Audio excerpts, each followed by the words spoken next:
So tomorrow won't look like yesterday. In the past 25 years, you and I have seen mega changes take place in how we look at the world. Well, I would argue the next 5 to 10 years will truly change the way we look at it then. I'd like to unpack the top 10 technologies that I think will change the world. So let's do that on this episode of The Steve Beaman Show.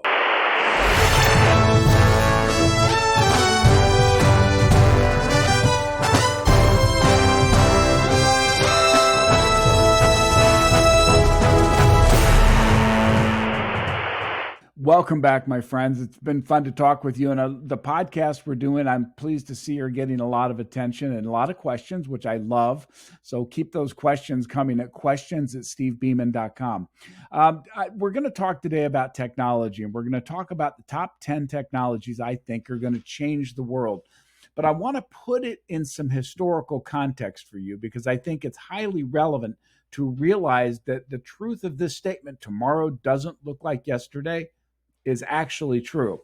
So let's go back to, this is the year 2025, right? Let's go back to the year 2000, 25 years ago. For those of you who are around like I was, you remember that, well, internet wasn't really a thing yet. Most houses, if they had any internet, had dial-up modems. It wasn't aggressively used for news or anything else. It was done to do research. Now, in 2000 as well, we didn't have cell phones in most people's homes. They were out. I got my first cell phone in 94. But we were still not seeing smartphones. They hadn't come out yet. Social media was a thing that had never been thought of. So this idea of an interconnected society wasn't yet the case. When 9/11 happened on September 11, 2001, like millions of other Americans, I sat around glued to cable television because that was state-of-the-art news at that time. In fact, in my offices in downtown Chicago, when that happened, I didn't have cable television. I was still operating off of the UHF signals, so it was a little hard to get focused in. But that's the way it was. 25 years later, can you imagine a world without internet? Can you imagine a world without social media, without all these things? But let's keep going. It was in, let's say, 2010. LinkedIn had just come out. Twitter had just come out. They were relatively unknown. MySpace was still competing with Facebook. These were technologies that were in their infancies. To get your music, you still had a separate iPod from your phone. The idea of a merged smartphone hadn't been developed yet. They had BlackBerry was out giving texts and emails and lovingly became known as the Crackberry for all the dads who came home from work and used them. But that was only 15 years ago. Let's go back to 5 years ago, 2020. Yes, smartphones had come out, so we now were interconnected through smartphones. Zoom had come out, so we had video conferencing. But things like AI, that was still stuff of science fiction, machine learning, advanced robotic interactions. Now, robots have been around forever. We've had them since the 70s. But the idea of an AI-driven robot was brand new. Now, we were seeing some of this, again, in science fiction. We were seeing it in the advanced technologies that were being built, but it wasn't an everyday thing. So here we are in 2025. You're actively engaging with ChatGPT and other AI engines. In fact, I think it was Elon Musk Group just came out with Grok 3 today, which is a new technology in AI, a little more advanced on some levels than ChatGPT, but they're becoming optimized to solve certain problems and specific problems. Well, that's different. I mean, if you were born in 2000, think how different your life experience is from someone born in 1990. They didn't grow up with internet. You did. They didn't grow up with video games. You did. I mean, if you keep that idea going forward, that how different a person born in 2010 than 2000, that person in 2010 has only known smartphones. They've only known interconnectivity. For younger people now growing up, you have unlimited access to all sorts of information. And when you're my age, you look back and say, I wish you didn't have some of that. And unbridled information without having necessarily the context to put it, in its position can be unhealthy. And some of the information you get is just flat unhealthy. I think you know what I'm talking about. But this interconnectivity we have of social media has changed everything. Again, when I grew up, and this is 50 years ago, the idea of being bullied at school stopped at the school gates, at the school grounds. Well, to those of you growing up now and in the last 10 years, you've seen bullying follow you right home with all the social media stuff. That's a new dimension. So the life of someone born just 10 years ago is different than the life of someone 20 years ago. And that change, that rate of change is accelerating. So if we go back and look at the 20th century, from the beginning of the century without telephones, electricity, airplane travel, automobiles, we come to the end where we had jet travel, rocket ships, technology of computers, and all that. Imagine what the change will be in the next 30 years, not 100, 20, 30 years. It's going to be significant, and it will change everything about how you interact in business, at home in life, how you work, how you identify yourself. Let's go back, and I've talked in other podcasts about the fact that this 10-10-10 economy that we're heading toward will radically transform how people see themselves, because your identity will no longer be found in your job. We're entering a period of mass production of goods at dirt cheap prices. It's a post-scarcity world. Now, that is different by a long shot, and we're going to see technologies that change everything. And I think it's important for us, for you and me, to know about these things. You know, de Tocqueville one time commented that the democracy of America would only last with an enlightened and an informed people. Well, part of the reason of this podcast is to inform you of what's changing in this world so that you're not left behind in these mega changes, but rather you're on top of it and aware of where to go next. So I put together a top 10 list. Now, here's the thing. There are different top 10 lists. I'm not saying this is the end all be all. These are my top 10. I'm probably biased in how I look at it because of the work I do, but I think there are 10 things that you're going to say, these really will change and affect the world we live in. So let's take a look at this idea of moving from Web 1, for example, which was just the basic search internet, DARPA net as it used to be called, up into Web 2, which was the platform of the web that people used to put up a billboard about their company. Web 3 became the interactive web where you could chat with it, you could do commerce on it, you can do different things. We have the immersive web. Web 4 is the intersection of all of these things, where you have the immersive web of the metaverse together with AI, together with tokenization, together with advanced blockchain usage. All of these things in Web 4 begin to change how you and I see the world. And it's happening today. This isn't in the future. It's happening now. I think I spoke with you recently about a new technology that is in the PC world or personal computer world that integrates neural cells from a human brain into the processing board. It's called neural computing. These are live cells. Now, you wonder what the power of that is? Well, it's exponentially faster than a normal computer, and it's exponentially more energy efficient than a current computer. So where you have all this energy draw of AI and the supercomputing power that we have, this type of technology lowers the energy demand of these things. So there's neat stuff going on. Now, we're still at $150,000, $250,000 for that type of equipment. So it's not commercially viable, but it'll get there. And those technologies that I've talked about are here and changing the way we look at the world today. So I want to just have some fun. I want to talk to you about my top 10 list. And let's see when you're done, if you go, yo, you forgot about this one, or maybe that one's not right, let me know. Again, write me at questions@stevebeaman.com. So the first thing I want to talk about is what you hear so much about, and that's artificial intelligence and machine learning. AI's been around for really a pretty long time, but it's only become commercially viable in the last 3 years since OpenAI introduced ChatGPT to most people. You now have lawyers, accountants, engineers, speechwriters, writers of general stuff, all types of people using ChatGPT to make their lives better. Well, we're simultaneously seeing machine learning, where machines are learning through AI to program themselves, to develop their own technologies, to make it better and stronger and faster for all of us. Now, this is cool technology, and it's driving the automation in the cars and the self-driving automobiles and everything else that we see. Now, we've talked in prior podcasts about whether that's disruptive. Is it going to cost people their jobs? Well, it could. But in my last podcast, I talked about the fact that we'll see transition in jobs. For example, I was just talking to a guy today who's in the trades, and I was explaining that in the next 5 years, give or take, we're going to see 6 million truck drivers be out of work. Automated trucks will be here. I mean, let's be realistic. We're testing them now. They're running in some cities. Give it 5 years forward, we'll have automated robotic-driven trucks. But does that mean truck drivers will be worthless and not needed? I think the answer is no. I just think their job's going to change. I think instead of driving the truck, I think they'll become like a pilot in an airplane. They'll be there to monitor the systems to make sure the truck is operating safely.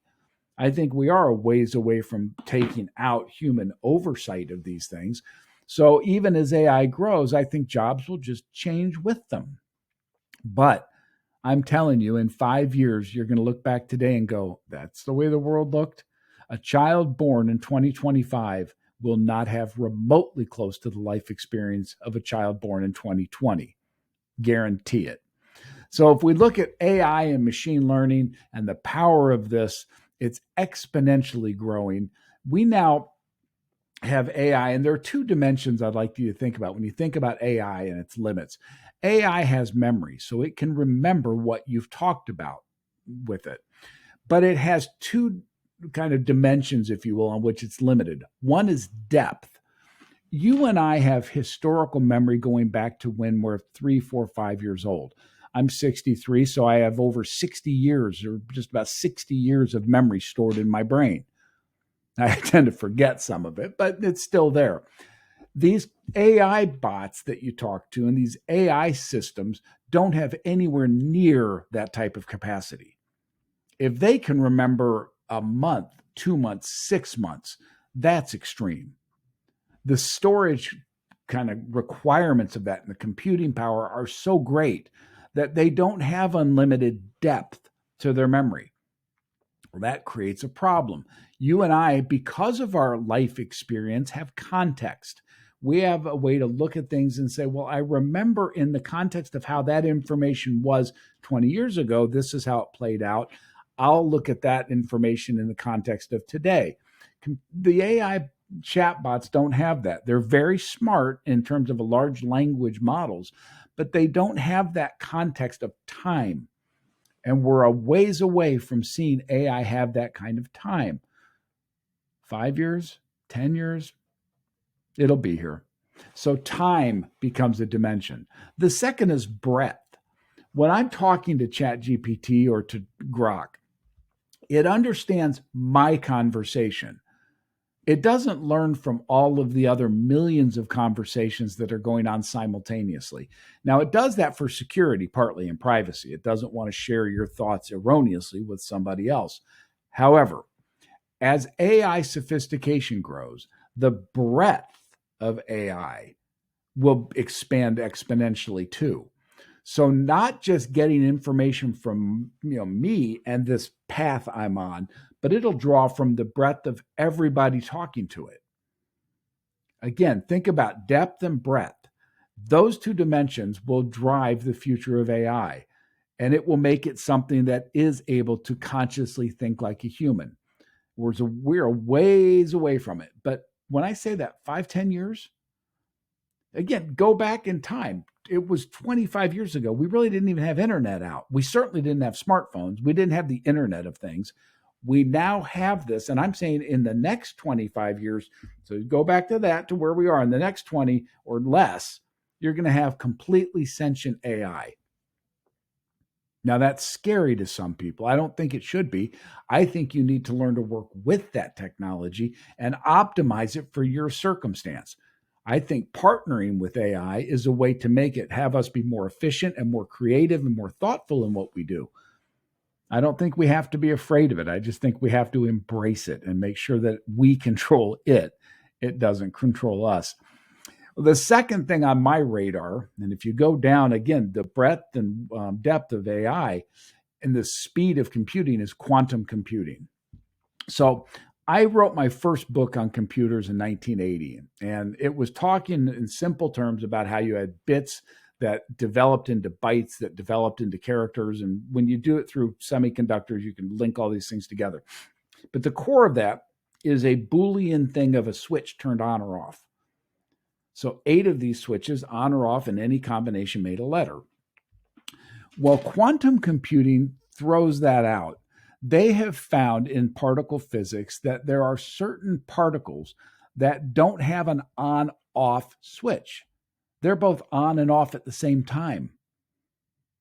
It's strange mathematics, and I wouldn't claim to fully understand it. But my point is, they've taken this new technology now into computing, where instead of having 8 on and off switches, quantum computers have like unlimited numbers of switches. The speed differential is staggering. If we look at a PC today and say that we're going to benchmark it and say it's a 1, quantum computing takes it to 100. It's enormously powerful. It's enormously fast. And that makes AI depth and breadth able to grow all the faster. Quantum computing is with us. Is it commercially viable today? Nah, not unless you're a great big hedge fund. But the fact is, over the next 10, 15 years, you'll see quantum computing become the way of the world. So with that, you now have AI that's growing depth and breadth. You've got quantum computing piling on to make it faster and better. That will continue to what's been called the Internet of Things. And when you see IoT or the Internet of Things, what it's referring to is interconnectivity of everything. Your car will talk to the road. Your house will talk to your car. Your computer will talk to everything. We are interconnecting everything together into a great big matrix of interconnectivity. And that's being done so that we get more efficient communication between things. Again, go back not very long ago and look at a television. It had a UHF signal or VHF signal, and it could get 2, 3, 4, 5, 6 channels. We then introduced cable, which now opened it up to initially 100 channels, but now it's 1,000 because there's no limit to the fiber optic cable, how many channels it can carry. But we added to that streaming. You now have in a smart television the power to do any kind of connectivity in the virtual entertainment world. It can get anything from cable, from streams, from Roku sticks, from whatever. And it can relate with your home. You can connect your smart TV to your Bluetooth devices. So you're beginning to see that kind of connectivity play. And that's going to be changing again in the next 5, 10 years, everything, because it will start to go into the AI, the computing power, and the connectivity so that everything in your life is connected to everything else. Now, for those of you who are on a little bit more of the old school survivor stuff, yes, we are increasingly dependent on electric power and internet, including the next one, which is 5G. Because to make the Internet of Things possible, we need 5 and 6G signal. Now, I have friends of mine who will tell you that 5G is dangerous. It enters a radio frequency that actually is dangerous to your brain. I don't know the math behind it. I don't know the science. Clearly, the technologists at Verizon and the other companies are going to tell you 5 and 6G is totally safe. I don't know. I do know this. You're not going to stop it. 5G and 6G technology is coming. It's implemented now in most places, and it will continue to expand. You can't put the genie back in the bottle no matter how hard you try. So we are going to see in the next 5, 10, 15 years, this AI expansion, right? Driven by quantum computing, driving the connectivity of everything, utilizing more advanced hyperfrequency ranges. It's inevitable. It's happening today, and it's going to change all of the things we do. Now, that in turn goes to the development and further development of blockchain and tokenization. As we've discussed, what got me so involved 15 years ago in a lot of this stuff is seeing blockchain come out. Um, Again, as all of you know, the cryptocurrencies that we have, Bitcoin and such, were created to validate the idea of the blockchain. The blockchain gives us distributed power of an unlimited level so that you can have information stored in the blockchain. Now, that ties into tokenization. And when I'm talking about tokenization, I'm not necessarily talking about cryptocurrencies. I don't know that you're going to see the cryptocurrencies remain competitive. Governments have an inherent hate of these things, they lose control completely. I think what you're going to see instead is massive tokenization. And the difference being a cryptocurrency is acceptable against all forms of currency. You can trade it to a dollar. You can buy things across spectrums with it. I think we're looking at custom tokenization where it's useful within a certain community. For example, if you have the flea markets, the swap meets, you could have a token that is usable only within that organization, within that community. Those kinds of mass tokenizations will be going on everywhere. So that instead of trading in a currency which has friction, or a credit card which has a lot of friction, you're going to just trade in this token. And within that environment, it will have value to the people in that environment. We're going to see mass tokenization. And that, together with the blockchain, will change the way commerce is done. So you start building on this again. You look out and you say, we're going to get AI-driven everything, followed by quantum computing, followed by the Internet of connectivity of everything through the 5 and 6G networks, driven by blockchain and tokenization. We go from there into, and this is kind of science fiction-y stuff, but there is developed now, and you hear about it a little bit, the interface between your brain and the computer. Okay, this a little bit, if you're a Star Trek fan, it's the Borg. But we are now developing neural technology. And I mentioned the neural computers that are out there, but this is neural technology that in real time connects your brain to your computer. I'm not sure what to say about that. Part of me thinks it's really cool, and it's the next evolution of humans, is that we interface with all this technology we're building. Part of me says that's a little too creepy for me. I don't know who's controlling who at that point. But we are developing and implementing connectivity between the human brain and the computer today. Again, not science fiction. This is being done today. So in the next 5 to 10 years, when you get AI through quantum, all these other developments, that will drive that even further.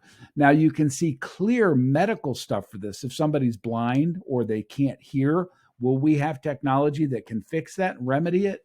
You betcha. And that's exciting stuff. I mean, all of this, if you take it into the medical world of solving for diseases and creating new treatments for diseases, is remarkable.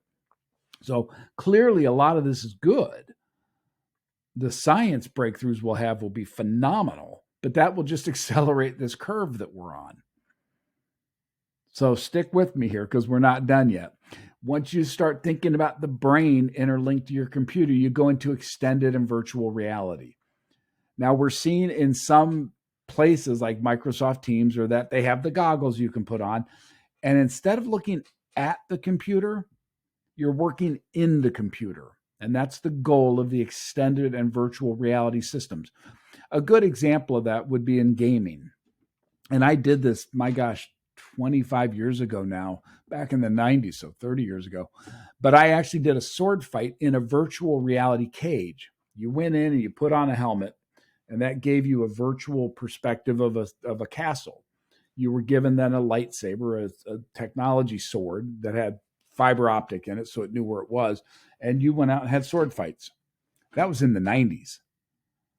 Where we're going with the idea of this immersive technology and the virtual worlds that you can create is all of this stuff will be in the computer. When a child born today gets to be 5 years old in 2030, their video games will look nothing like what you had.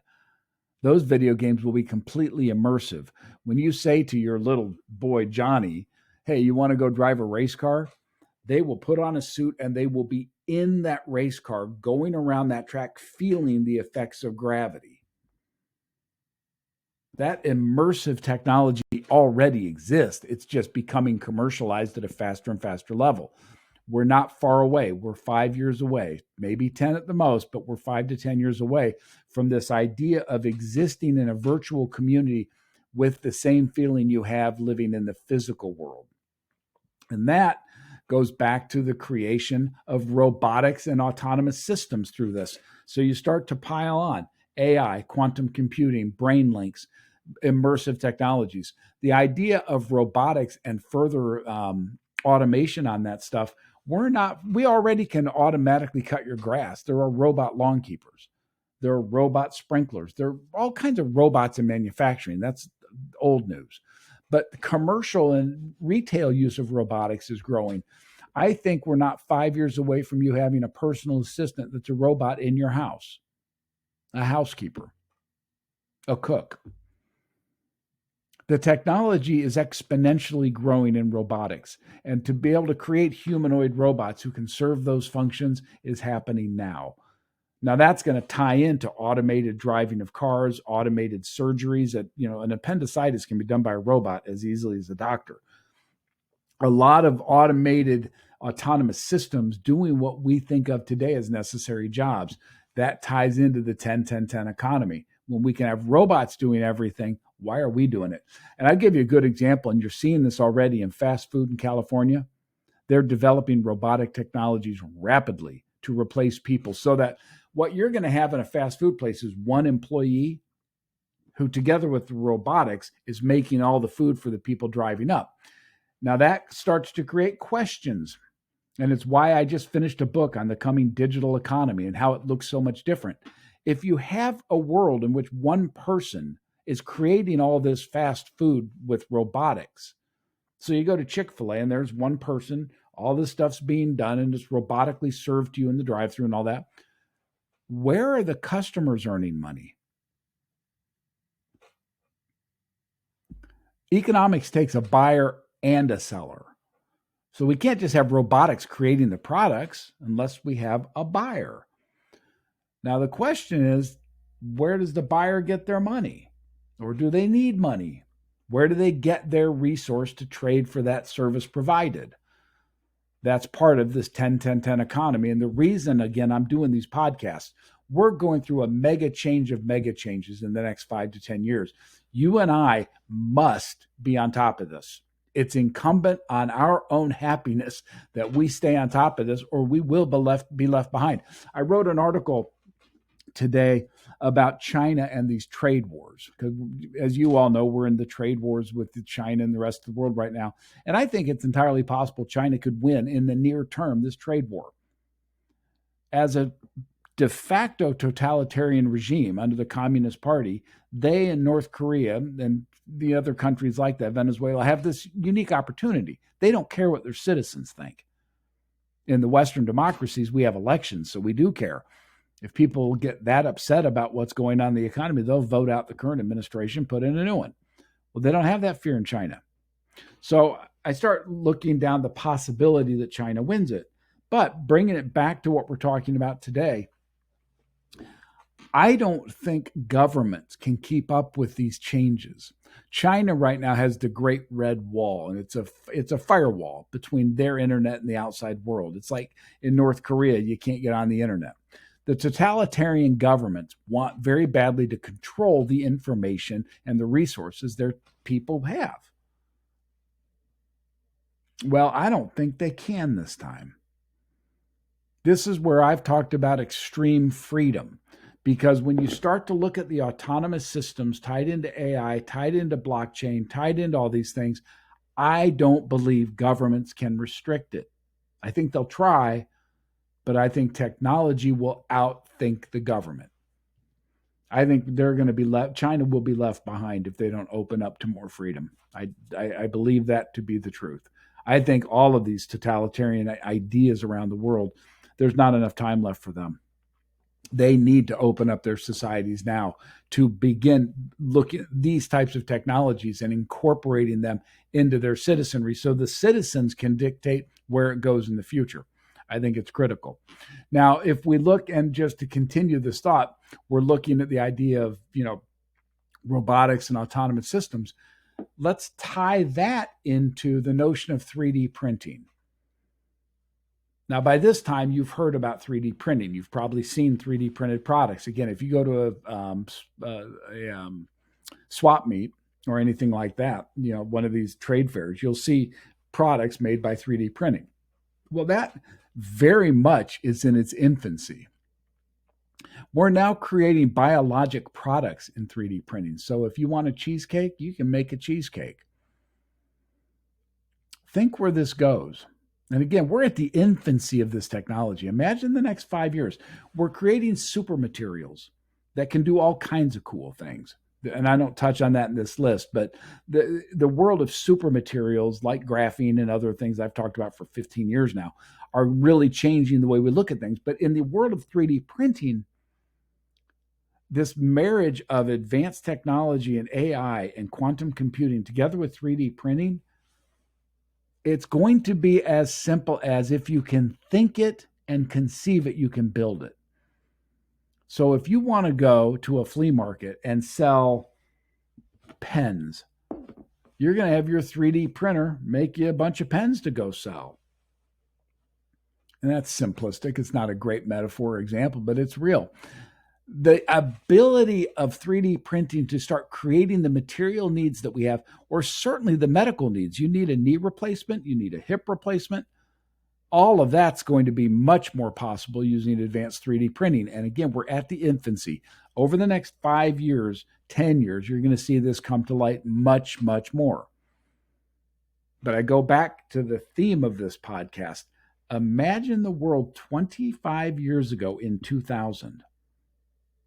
This stuff was all science fiction. Now we're seeing it lived out.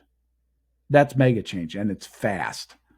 It's no longer, and I've talked a lot in different speeches and stuff about how if you go back to 1800 and you look to 1900, you saw some change, the Industrial Revolution, the opening up of the New World of America and all that. But generally speaking, a person living at 1800 lived about like somebody at 1900. From 1900 to 2000, pretty significant change. Electronics, electric systems, telephones, jet aircraft travel, rocket travel, computers, cars and how that all changed. The person born in 1900 lived differently than the person in 2000.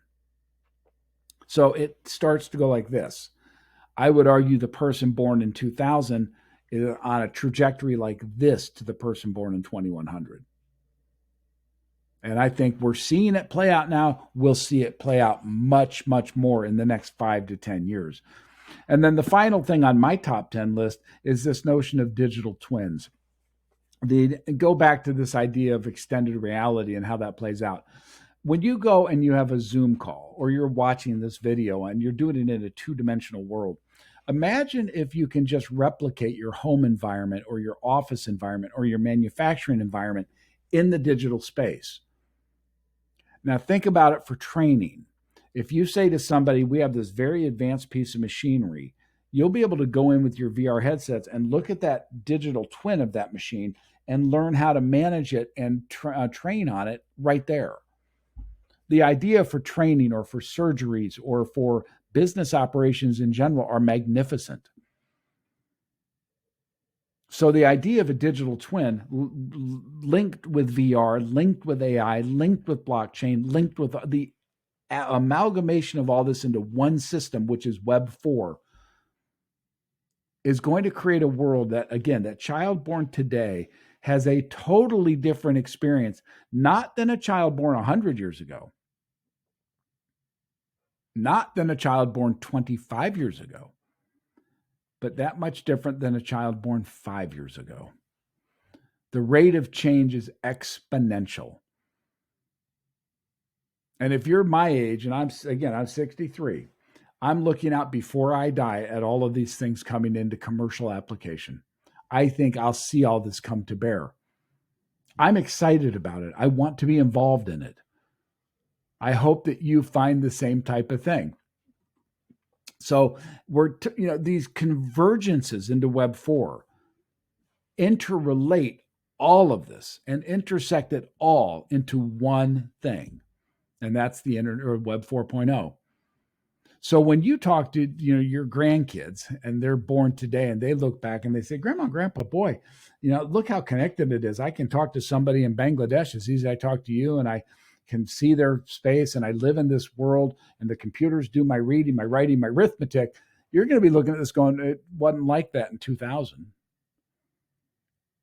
Again, I look at it now with a romantic look on my upbringing in the 70s. Imagine how you're going to look back if you're a new parent today and you're 25, you're 25 years old, you got your first children, maybe you're 30. Imagine how you'll relate with your children born today when they look out and don't even begin to comprehend the world you grew up in. What do you mean you drove to a grocery store? Nobody drives. You just call up and a car shows up. These are massive, massive changes we're seeing take place.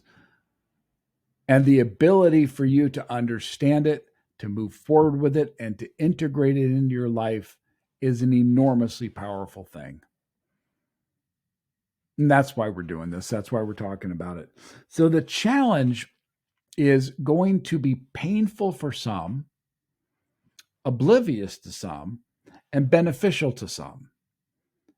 As we've talked about the 10-10-10 economy and the massive change to the economy this will all bring about, I hope you'll choose to be in that smaller percent of people who say, I'll embrace this. I'll make it part of my life and I'll control how it affects me. I won't let it control, how I get affected. Especially if you're raising kids, because you've got to be at a point where you can control this for their benefit. It's been hard in society, and this is largely true in the Western societies. It's hard to watch generations grow up that have more information at their fingertips than their parents ever did. So they are more informed than the prior generations by a long shot. The problem with that is they don't have the years to put into perspective the information they have. And it does matter. You can call it wisdom or perspective. We've lived long enough to understand how these things interrelate. Young people, and you're 10 or 15 years old, given a smartphone today, you have access to everything. Now, when you and I talk with an artificial engine bot, ChatGPT or one of the large language models, I go in and I have thoughtful conversations with it so that I'm driving it to do research effectively for me. Too many young people just look at it and say, it can answer this question, just go answer these questions for me. Never understanding the critical thinking behind the question. And that calls on our educational establishment to change its ways. We're raising a generation who can't read, write, or do arithmetic. We need to bring these children back to an area of critical thinking skills, because in order to be the master of AI, you have to have critical thinking skills greater than the AI itself. That's, again, another reason that we want to do this, because the future belongs to those of us who will control the thought processes behind the AI.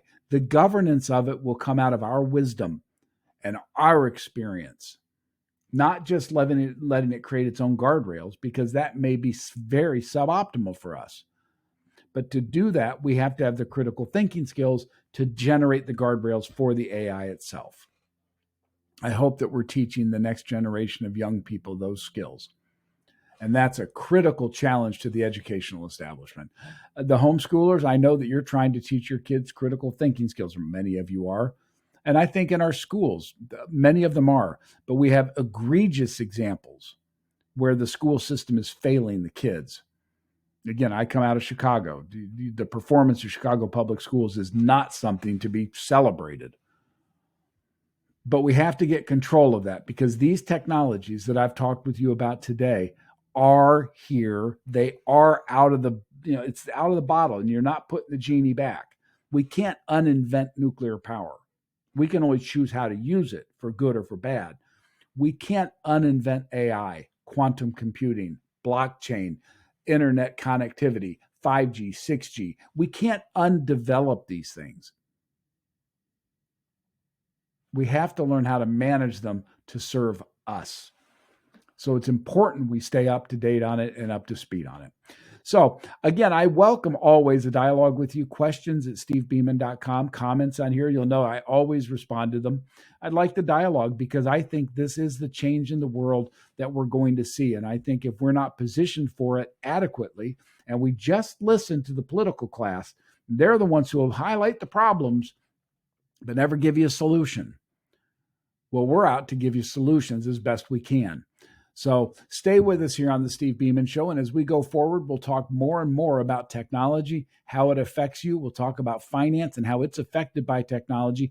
And we'll talk about how governments will be left behind as these technologies grow. Thanks again for joining me. I look forward to seeing you again on the next edition of the show. Thanks much and have a great day.